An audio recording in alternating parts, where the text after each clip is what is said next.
ಶಿವಗಂಗೆ ಬೆಟ್ಟಕ್ಕೆ ಬಂದೆವು ಎಕ್ಸಿಟು. ಅಂದರೆ ಎಷ್ಟು ಕಿಲೋಮೀಟ್ರ್ ಆಯ್ತು ಅಂದ್ರೆ ಒಂದು ಎರಡು ಗಂಟೆ ಹತ್ತತ್ರಿ ಫುಲ್ಲು ಬರ್ಲಾಕ. ಗಾಡಿ ಜಸ್ಟ್ ಇಲ್ಲಿ ಪಾರ್ಕ್ ಮಾಡಿ ಈಗ ಜರ್ನಿ ಸ್ಟಾರ್ಟ್ ಅಲ್ಲತ್ತು ನಮ್ಮದು. ಇಲ್ಲಿಂದು ಮ್ಯಾಗ ಹೊಲಕ ಪೂರ 1 ಗಂಟರ ಮ್ಯಾಗ ಬೇಕಾಯ್ತದ. ಯಾಕಂದ್ರೆ ಚಳಿ ಬುಕ್ಕೊಳವ ಹತ್ಲಾಕ ಜರ ಲೇಟ್ ಆಯ್ತದ. ಯಾವುದೇ ಜಾತಿ ಧರ್ಮ ಭೇದ ಭಾವ ಇಲ್ಲದೆ ದೇವ್ರ ದರ್ಶನ ಸರೋವರಿಗೂ ಮುಕ್ತಂತ ಹಾಕ್ಯಾರ ಬೋರ್ಡು.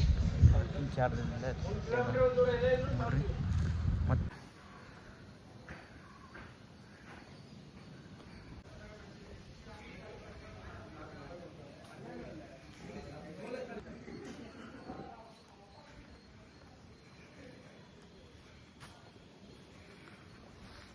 ಕೇವಲ ಮ್ಯಾಗ ಹತ್ತದಂತಂದ್ರಿ ಇಲ್ಲಿಂದೆ ಇಲ್ಲಿ ಬೋರ್ಡ್ ಹಾಕ್ಯಾರ ನೋಡ್ರಿ.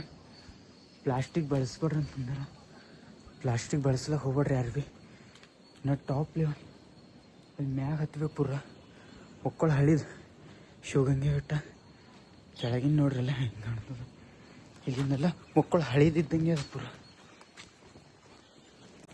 ಶಿವಗಂಗೆ ಬೆಟ್ಟಕ್ಕೆ ಅರ್ಧಕ್ಕೆ ಪೂರ ಎಲ್ಲತ್ತಂದ್ರೆ ಪೂರ ಅರ್ಧಕ್ಕೆ ಚಿಡಿಗೆ ಬಂದಿದ್ದೆವು. ಚಿಡಿದಂತಂದ್ರೆ ಶಿವಗಂಗೆ ಬೆಟ್ಟ ಬುಕ್ಕೊಳು ಚಳಿ ಆಲತ್ತೀವಿ. ಪೂರ ಅರ್ಧಕ್ಕೆ ಬಂದಿದ್ದೇವ್ರಿ. ಇಲ್ಲಿ ನಂದೀಶ್ವರ ದೇವಸ್ಥಾನದ ನೋಡ್ರಿ ಕಲ್ಲಿ ಹೆಂಗದ ಪೂರ ಅರ್ಧ ಟಾಪ್ ಲೆವೆಲ್ದಾಗ ಹೆಂಗೆ ಕಾಣ್ತದೆ ನೋಡ್ರಿ. ಯಪ್ಪ ಇಷ್ಟು ಚಳಿ. ನಾವು ಜಾಕೆಟ್ ಹಾಕೊಂಡು ಬರ್ತಿಲ್ಲ.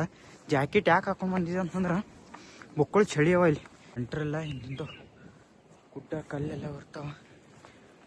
ಪೂರ ಟಾಪ್ ಲೆವೆಲ್ದಾಗ ಹತ್ತದ. ಈಗ ನೋಡ್ರಿ ಮುಂದೆ ಹಚ್ತೀವಿ. ಸೂರ್ಯ ಫುಲ್